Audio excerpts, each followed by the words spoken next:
Vietnam, a tropical paradise that 92 million people call home. Its sweeping hills, blue water, and rich history make it a popular tourist destination for many people today. It wasn't always this way. For 2 decades, spanning 1955 to 75, it was torn apart by war and political instability. The Communist Viet Cong of the North and their allies against the capitalist South and their Western allies. Although the fighting predominantly took place between Vietnamese troops, soldiers from many countries were involved, including the US, Britain, and Australia.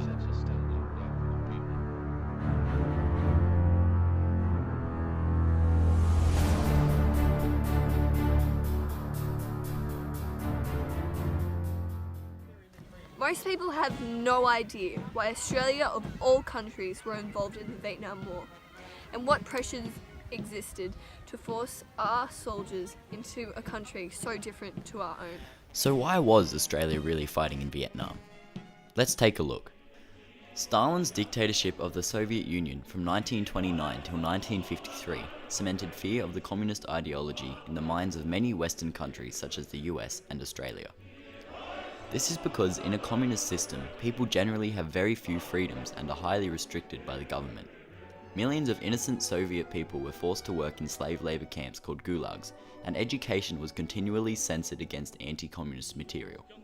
On top of this, there were rarely any free elections in communist countries. Stalin determined what was produced and how much should be produced. Each of these characteristics is so far from the capitalist ideology that it is no wonder the Western world had such an intense fear of communism. But the problem in those days was that communism was very rife, and it was coming down through Russia, China, etc. So the majority of Australians at that time thought, well, if we're going to stop the communists coming to our country, it's a great idea, so we should support this. The belief that communism would spread is called the domino theory. This came about during the Cold War. The domino theory pretty much suggests that once one nation becomes communist, all the nations around it will quickly follow suit, toppling like that.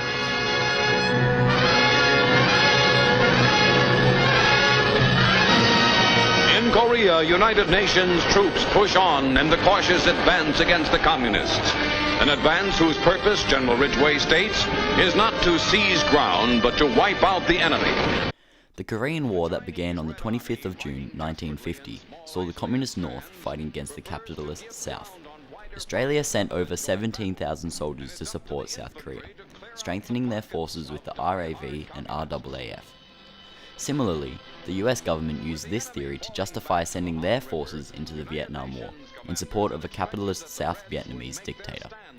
America was fighting against the spread of communism, so why did Australia need to get involved? During the Cold War, there was a great deal of tension between the United States and the Soviet Union. In order to secure more power, the United States signed numerous treaties globally, many of which are still intact today. The ANZUS Treaty was one of these. Signed on September 1st, 1951, it stood for Australia, New Zealand, and US. It meant that all three countries were obliged to support each other in the fight against communism and make sure that America stayed in power. So once America got involved in the Vietnam War, Australia had to follow suit. SEATO was another treaty that was designed to protect the interests of governments in Southeast Asia.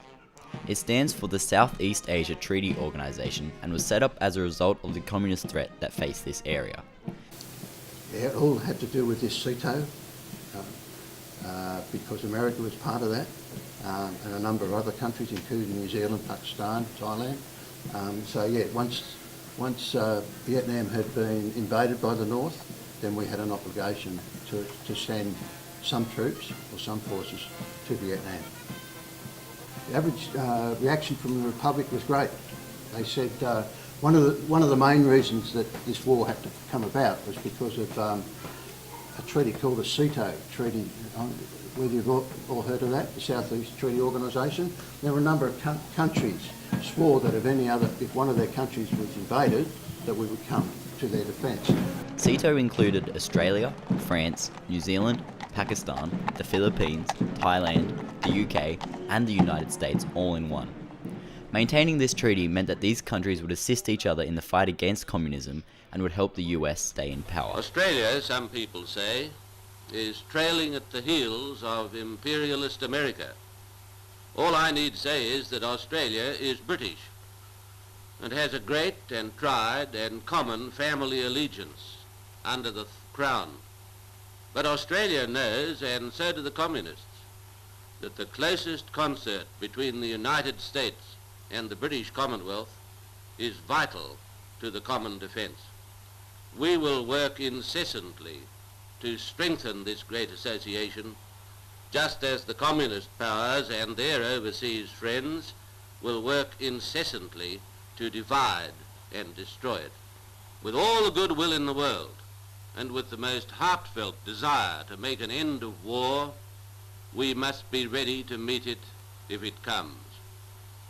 And it was with these words that 60,000 young Australian men were sent to bloody battlegrounds all over Vietnam in the name of democracy. 521 of them tragically lost their lives and a further 3,000 were injured. We all know that war is bad, but is it sometimes necessary?